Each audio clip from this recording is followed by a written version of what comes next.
سورۃ المعارج۔ بسم اللہ الرحمن الرحیم۔ سأل سائل بعذاب واقع للكافرین لیس له دافع من اللہ ذی المعارج تعرج الملائکۃ والروح الیہ فی یوم كان مقداره 50,000 سنة فاصبر صبرا جمیلا۔ شروع کرتی ہوں اللہ کے نام سے جو بے انتہا مہربان نہایت رحم فرمانے والا ہے۔ سأل سائل بعذاب واقع، کسی طلب کرنے والے نے اس عذاب کا مطالبہ کیا جو واقع ہو کر رہے گا، جسے کافروں سے کوئی ٹالنے والا نہیں۔ یہ عذاب اللہ کی طرف سے آئے گا جو بلندیوں کا مالک ہے۔ بلند ہونے کے اعتبار سے اللہ تعالیٰ کے کچھ اور نام بھی ہیں، جیسے الاعلی، العلی، المتعال، ذو المعارج۔ اللہ تعالیٰ ہر اعتبار سے بلند ہے، ذات کے اعتبار سے بلند ہے، عرش پر بلند ہے، صفات کے اعتبار سے بلند ہے، قہر اور غلبے کے اعتبار سے بلند ہے۔ وہ اپنی تمام مخلوق سے بلند اور اونچا ہے۔ تو اللہ تعالیٰ کے بلند ہونے کو تسلیم کرنا ایمان کی علامت ہے۔ تعرج الملائکۃ والروح الیہ فی یوم کان مقدارہ 50,000 سنہ، جس کی طرف روح اور فرشتے ایک دن میں چڑھتے ہیں جس کی مقدار 50,000 سال ہے۔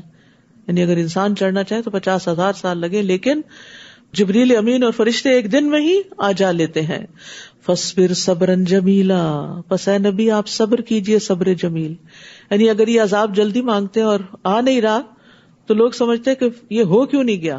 اگر اللہ تعالیٰ ہے کہیں تو پھر تو یہ کام ہو ہی جانا چاہیے تھا، مظلوم کی مدد ہو جانی چاہیے تھی، بچوں پہ جو ظلم ہوتا ہے ان کی مدد ہو جانی چاہیے تھی، وغیرہ وغیرہ۔ لیکن اللہ سبحانہ تعالیٰ کے ہاں جو فیصلے ہیں وہ اس طرح نہیں جیسے ہم سوچتے ہیں یا جس طرح ہم کرتے ہیں۔ اس کے ہاں ہر کام کا ایک مقصد ہے، اس کے پیچھے ایک غرض ہے اور اس کا ایک وقت ہے۔ اللہ تعالیٰ نے ہر چیز کا ایک اندازہ مقرر کر رکھا ہے کہ کون سا کام کب ہوگا، وہ ہماری سوچ کے مطابق نہیں۔ اور یہاں نبی صلی اللہ علیہ وسلم کو حکم دیا جا رہا ہے کہ آپ صبر جمیل سے کام لیجئے۔ یعنی یہ اگر عذاب جلدی مانگتے ہیں تو آپ جلدی نہ کیجئے، آپ انتظار کیجئے۔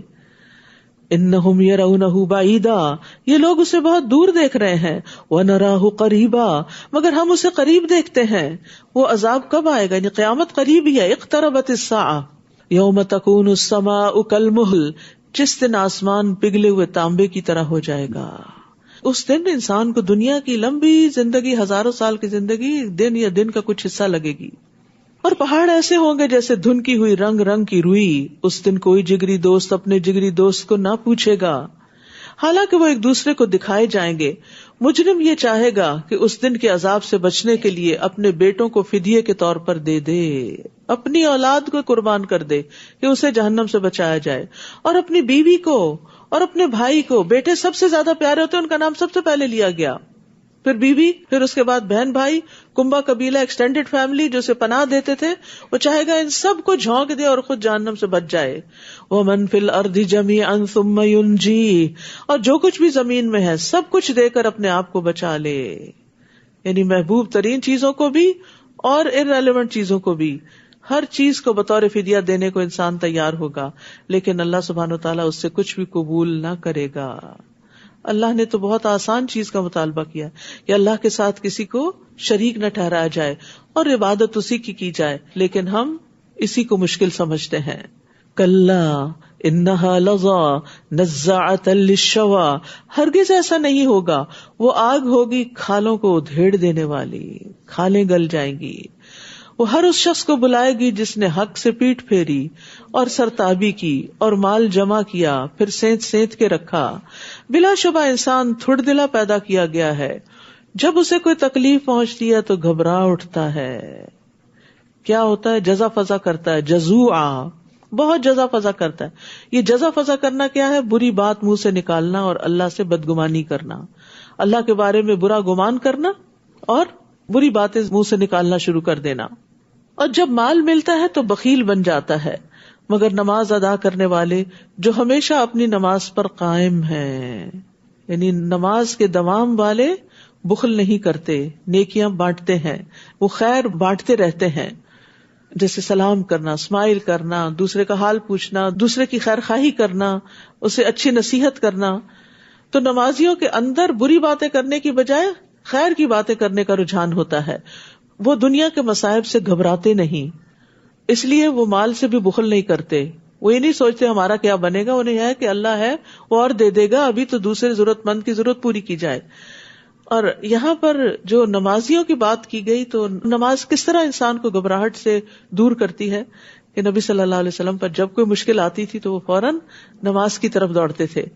تو گھبراہٹ اور نماز اور پریشانی اور نماز کا بڑا گہرا تعلق ہے.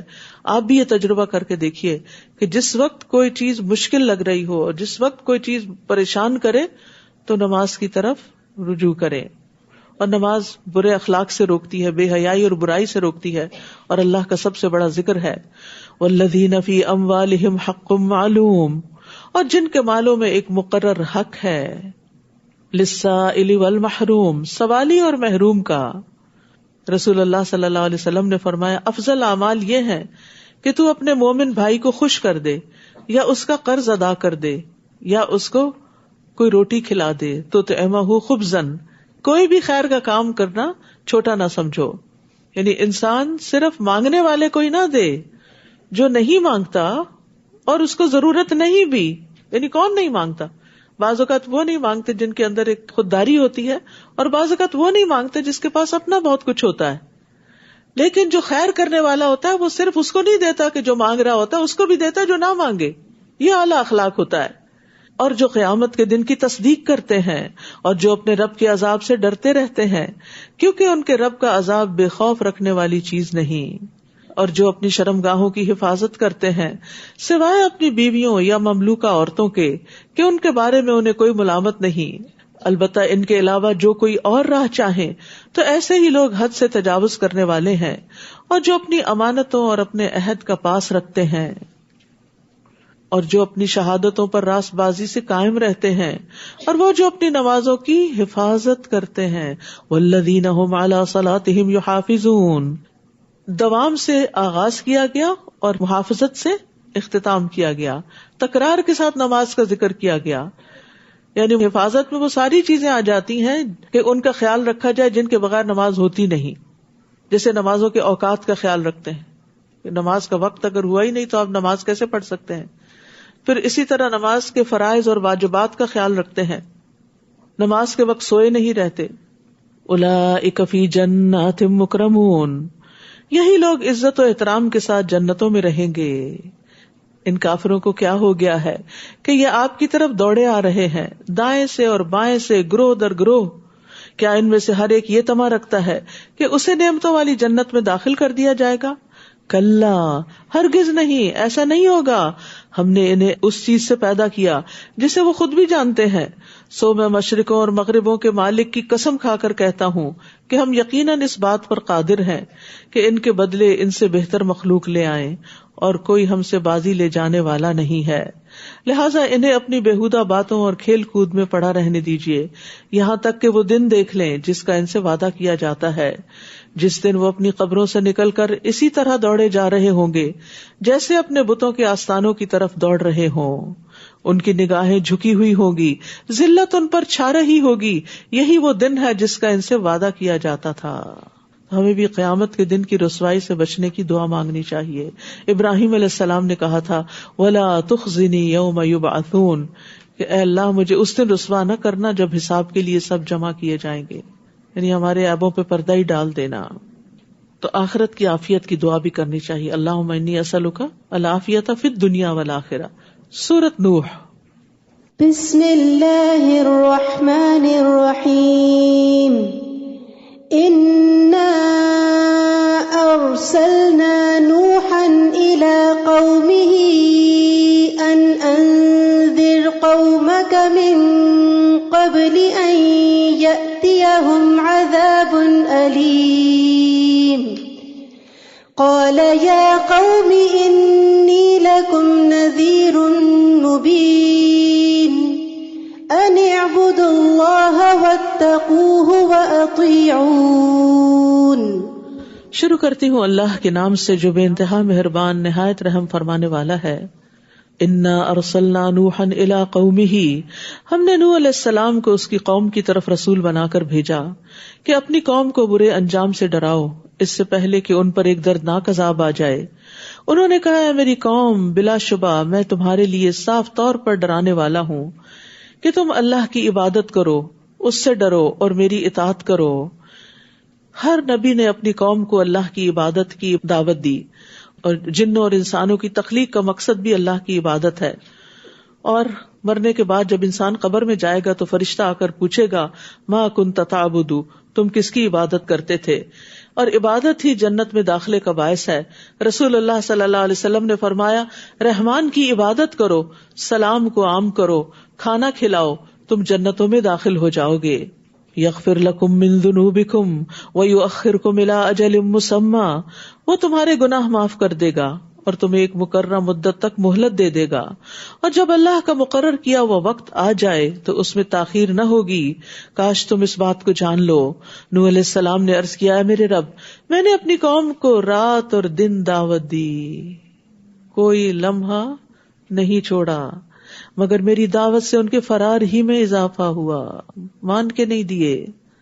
اور میں نے جب بھی انہیں بلایا تاکہ تو انہیں معاف کر دے تو انہوں نے اپنے کانوں میں انگلیاں ڈال لی اور اپنے کپڑوں سے اپنے منہ ڈھانپ لیے اور اپنی روش پہ اڑ گئے اور تکبر کی انتہا کر دی. آج بھی ایسے لوگوں سے آپ کا واسطہ پڑتا ہوگا کہ جن کو ہر طریقے سے آپ سمجھانے کی کوشش کرتے ہیں لیکن وہ کسی طرح ہاتھ نہیں آتے. پھر میں نے انہیں برملا دعوت دی، پھر انہیں اعلانیہ بھی سمجھایا اور چپکے بھی، یعنی رسالت کے پیغام کو پہنچانے کے لیے انتہا درجے کی کوششیں کی. فَقُلْتُ اسْتَغْفِرُوا رَبَّكُمْ، میں نے کہا کہ اپنے رب سے معافی مانگ لو، استغفار کر لو، بلا شبہ وہ بڑا معاف کرنے والا ہے. کیا فائدہ ہوگا استغفار کا؟ یرسل السماء علیکم مدرارا، تم پر آسمان سے خوب بارشیں برسائے گا اور تمہاری مال اور اولاد سے مدد کرے گا، تمہارے لیے باغ پیدا کرے گا اور نہریں جاری کرے گا. تو یہ استغفار کے فائدے ہیں جو قرآن سے پتہ چلتے ہیں کہ دنیا کی نعمتیں استغفار سے حاصل ہوتی ہیں. استغفار کرنے سے اللہ کی رحمت ملتی ہے اور دنیا کا بھی بہترین سامان ملتا ہے. اللہ کے عذاب سے رکاوٹ ہوتی ہے، یعنی کوئی مصیبت آنے والی ہوتی ہے تو وہ ٹل جاتی ہے. ما لکم لا ترجون للہ وقارا، تمہیں کیا ہو گیا ہے کہ تم اللہ کے وقار کا خیال نہیں رکھتے، یعنی اللہ کا خوف تمہیں نہیں، اللہ سے حیا نہیں کرتے، حالانکہ اس نے تمہیں کئی حالتوں سے گزار کے پیدا کیا. کیا تم دیکھتے نہیں کہ اللہ نے کس طرح 7 آسمانوں کو اوپر تلے پیدا کیا؟ وَجَعَلَ الْقَمَرَ فِيهِنَّ نُورًا وَجَعَلَ الشَّمْسَ سِرَاجًا، اور ان میں چاند کو نور اور سورج کو چراغ بنایا.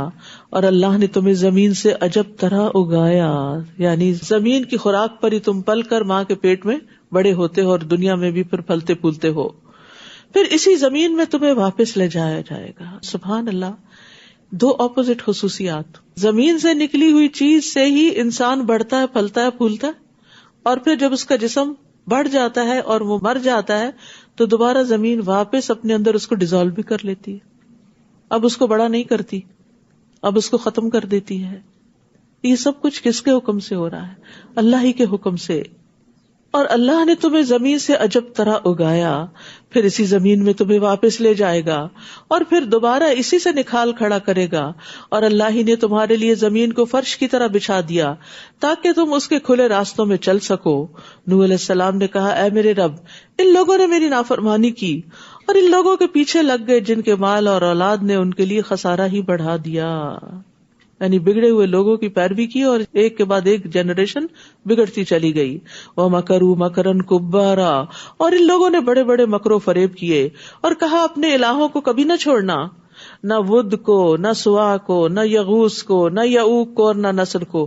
یہ ان کے بڑے بتوں کے نام تھے اور اصل میں یہ بڑے بزرگ تھے، بڑی بڑی شخصیات تھیں جن کے مرنے کے بعد انہوں نے ان کی تصویریں اور بت بنا لیے اور پھر یہ کہہ کے کہ یہ ہمیں اللہ کی یاد دلاتے ہیں. اور کچھ عرصے کے بعد جب وہ جنریشن ختم ہوئی تو اگلی جنریشن نے ڈائریکٹ انہی کی پوجا شروع کر دی اور یہاں سے بت پرستی کا آغاز ہوا اور انہوں نے بہت سے لوگوں کو گمراہ کر دیا ہے. تو اب تو بھی ان ظالموں کی گمراہی میں ہی اضافہ کر دے. مما خطیئاتہم اغرقوا فادخلوا نارا، چنانچہ وہ لوگ اپنے گناہوں کی پاداش میں غرق کیے گئے تھے اور جہنم میں داخل کر دیے گئے. اغرقوا ادخلوا دونوں مجہول کے صیغے ہیں. تو یہ کون سی آگ ہے؟ سمندر میں یا پانی میں تو آگ نہیں ہوتی. آل فرعون کو سمندر میں ڈبویا گیا، ان کے لیے بھی آگ کی بات کی گئی، اور قوم نوح کو پانی میں ڈبویا گیا اور یہاں بھی آگ کی بات کی گئی. تو جو عالم برزخ ہے وہ دنیا کی زندگی سے بالکل مختلف ہے، اور برزخ کی زندگی میں نعمتیں بھی ہیں اور آگ بھی ہے، عذاب بھی ہے. پھر انہوں نے اپنے لیے اللہ سے بچانے والا کوئی مددگار نہ پایا، اور نوح نے کہا اے میرے رب، کافروں میں سے کوئی بھی زمین پر بسنے والا نہ چھوڑ، اگر تو نے انہیں چھوڑ دیا تو وہ تیرے بندوں کو گمراہ کر دیں گے، اور ان سے جو اولاد ہوگی وہ بھی بدکردار اور سخت کافر ہی ہوگی. رب اغفر لی ولوالدی ولمن دخل بیتی مؤمنا وللمؤمنین والمؤمنات ولا تزد الظالمین الا تبارا. اے میرے رب، مجھے، میرے والدین کو اور ہر اس شخص کو جو میرے گھر میں مومن کی حیثیت سے داخل ہو، اور سب مومن مردوں اور عورتوں کو معاف کر دے، اور ظالموں کے لیے اور زیادہ ہلاکت بڑھا دے. تو یہاں سے دعا کرنے کا طریقہ بھی پتہ چل رہا ہے، اور وہ کیا کہ انسان پہلے اپنے لیے دعا کرے، پھر جو قریب ترین ہے، جن کا احسان سب سے زیادہ ہے ہم پر، والدین کے لیے، اور پھر اس کے بعد جو بھی مومن ہیں ان سب کے لیے. نبی صلی اللہ علیہ وسلم جب کسی کے لیے دعا کرنے لگتے تو پہلے اپنے لیے کرتے تھے. سورۃ الجن. بسم اللہ الرحمن الرحیم.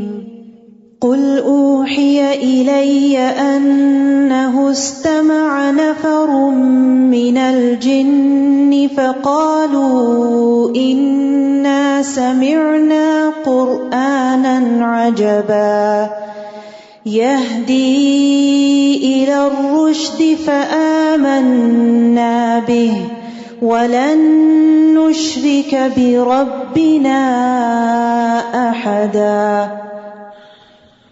شروع کرتی ہوں اللہ کے نام سے جو بے انتہا مہربان نہایت رحم فرمانے والا ہے. قل اوحی الی انہ استمع نفر من الجن فقالوا انا سمعنا قرآنا عجبا. آپ کہہ دیجئے مجھے وحی کی گئی ہے، یعنی وحی کے ذریعے بتایا گیا، آپ عالم الغیب نہیں تھے، کہ جنوں کے ایک گروہ نے اس قرآن کو غور سے سنا، پھر جا کر اپنی قوم سے کہا کہ ہم نے بڑا عجیب قرآن سنا ہے جو بھلائی کی راہ بتاتا ہے. سبحان اللہ. جنوں کو ایک سٹنگ میں پتا چل گیا کہ قرآن ہدایت کی طرف بلاتا ہے، سو ہم اس پر ایمان لے آئے، اور ہم آئندہ کبھی کسی کو اپنے رب کا شریک نہ ٹھہرائیں گے. یہ بھی پتا چل گیا کہ قرآن شرک سے روکتا ہے. تو جن ایمان لے آئے، لیکن اے اہل مکہ تم نقصان میں پڑ گئے، تم نے کفر کیا اور خسارہ اٹھایا. نبی صلی اللہ علیہ وسلم نے فرمایا آسمان و زمین کے درمیان جتنی چیزیں ہیں وہ سب جانتی ہیں کہ میں اللہ کا رسول ہوں، سوائے نافرمان جنوں اور انسانوں کے، وہ نہیں مانتے. اور ہمارے رب کی شان بڑی بلند ہے، اس نے کسی کو بیوی یا بیٹا نہیں بنایا. اور یہ کہ ہمارے نادان لوگ اللہ کے ذمے بہت سی جھوٹی باتیں لگاتے رہے ہیں. اور یہ کہ ہم نے تو یہ سمجھ رکھا تھا کہ انسان اور جن اللہ کے بارے میں کبھی جھوٹ بول نہیں سکتے، اور یہ کہ انسانوں میں سے کچھ لوگ جنوں کے کچھ لوگوں کی پناہ مانگا کرتے تھے، چنانچہ انہوں نے جنوں کے غرور کو اور زیادہ بڑھا دیا تھا. اور آج تک لوگ جنوں کی پناہ لیتے رہتے ہیں، حالانکہ جنوں سے بچنے کے لیے اگر کسی بھی جگہ پر انسان رکے، جنگل بیابان میں، تو یہ کلمہ پڑھ لے اعوذ بکلمات اللہ التامات من شر ما خلق، تو کوئی چیز وہاں سے نکلنے تک اس کو نقصان نہیں دیتی. اسی طرح اللہ تعالیٰ کے اسماء حسنی کی پناہ لینا، جیسے کعب الاحبار کہتے ہیں اگر میں چند کلمات نہ پڑھتا تو یہودی مجھے گدھا بنا دیتے. لوگوں نے پوچھا وہ کیا ہے، تو کعب نے کہا اعوذ بوجہ اللہ العظیم الذی لیس شیء اعظم منہ وبکلمات اللہ التامات، آخر تک.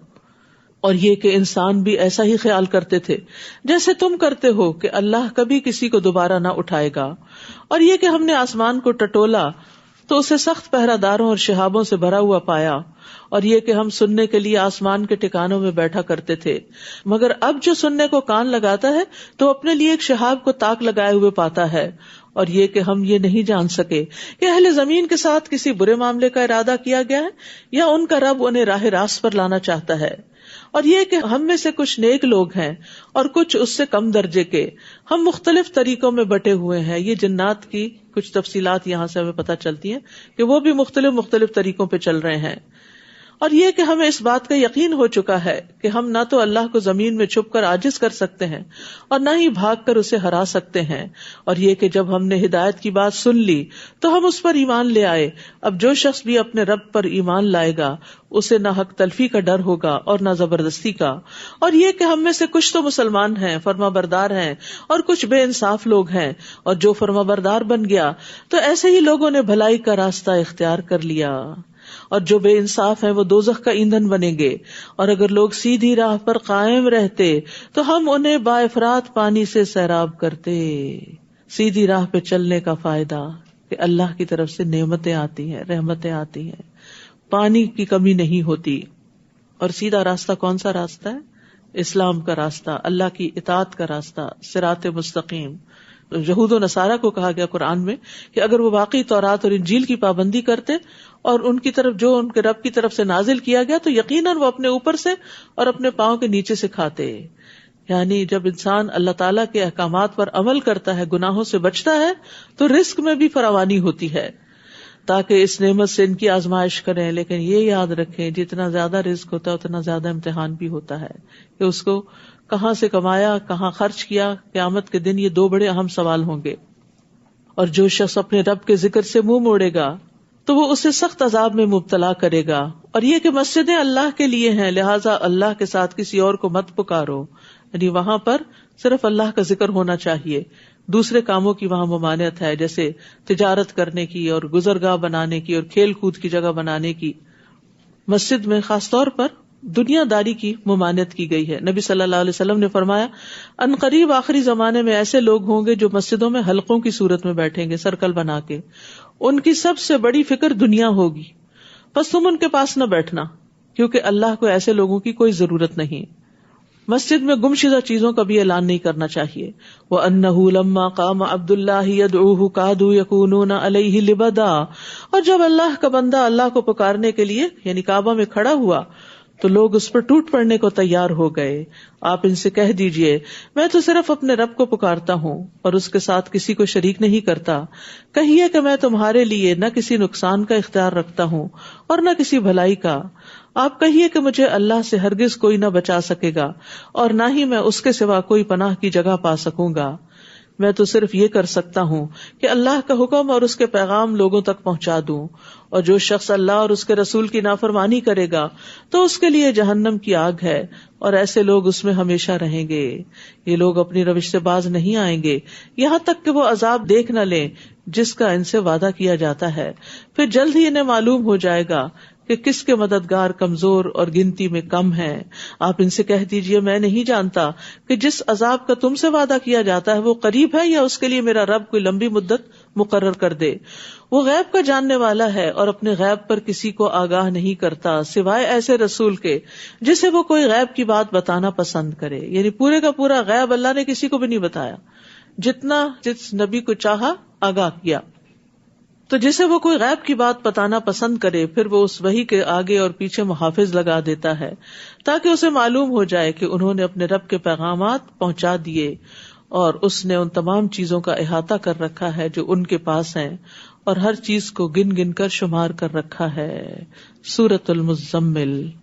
بسم اللہ الرحمن الرحیم.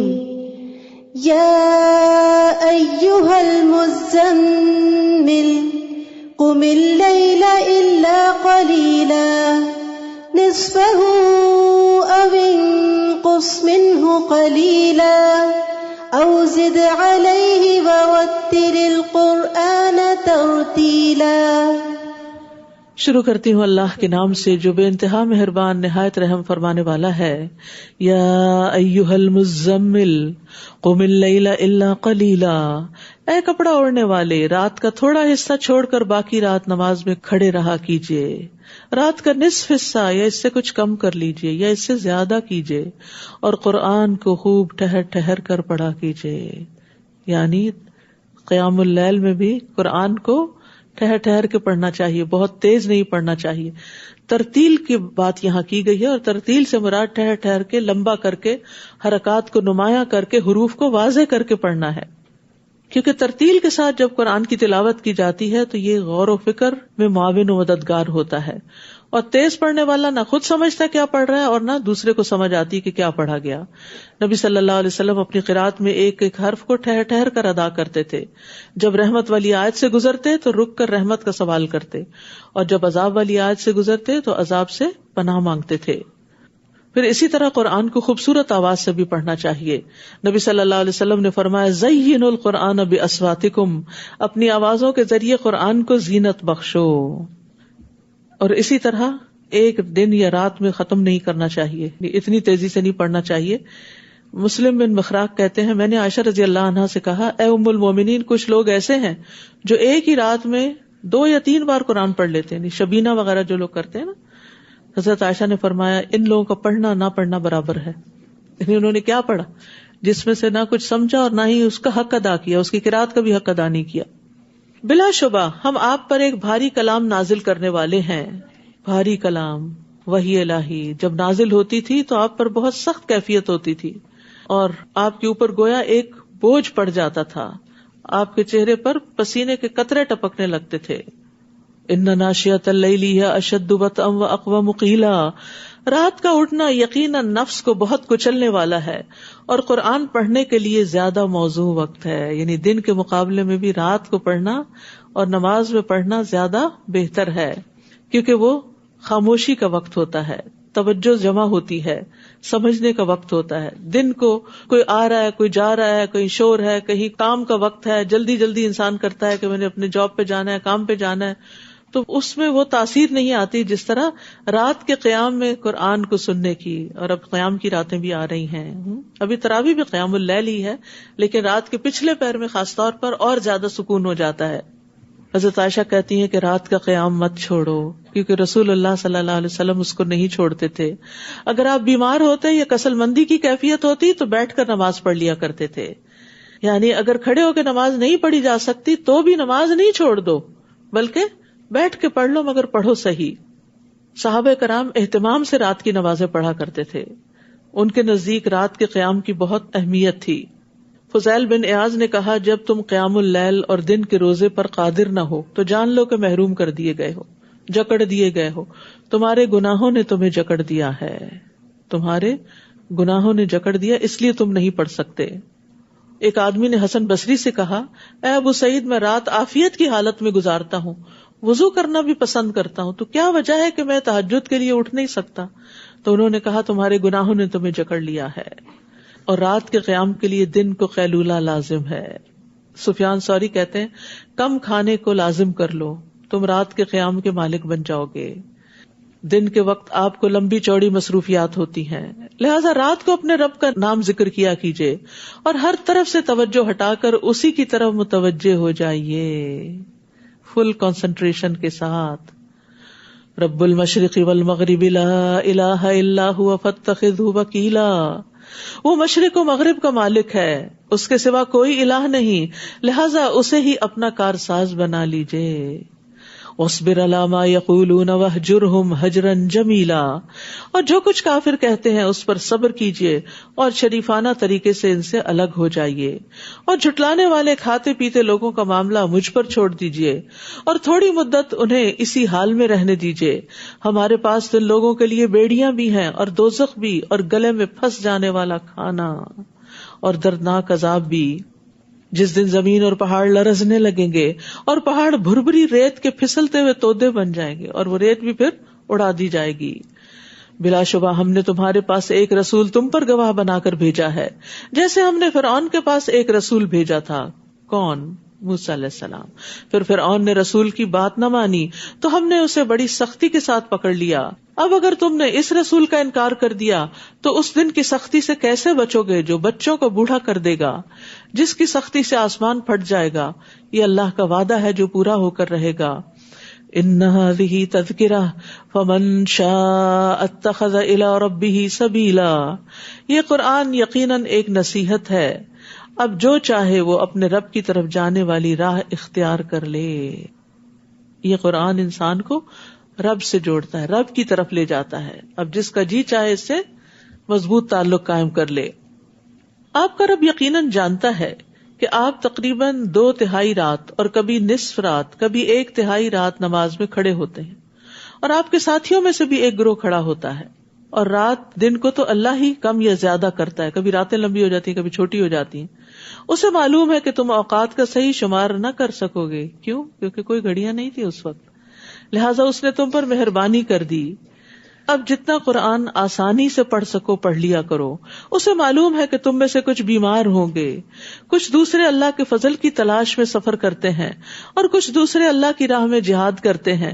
لہٰذا جتنا قرآن آسانی سے پڑھ سکو پڑھ لیا کرو، اور نماز قائم کرو، اور زکوٰۃ ادا کیا کرو، اور اللہ کو اچھا قرض دیتے رہو. اور جو بھی بھلائی تم اپنے لیے آگے بھیجو گے تو اسے اللہ کے ہاں اس حال میں موجود پاؤ گے کہ وہ اصل عمل سے بہتر اور اجر کے لحاظ سے بہت زیادہ ہوگی. اور اللہ سے معافی مانگتے رہو، اللہ یقیناً بخشنے والا رحم کرنے والا ہے.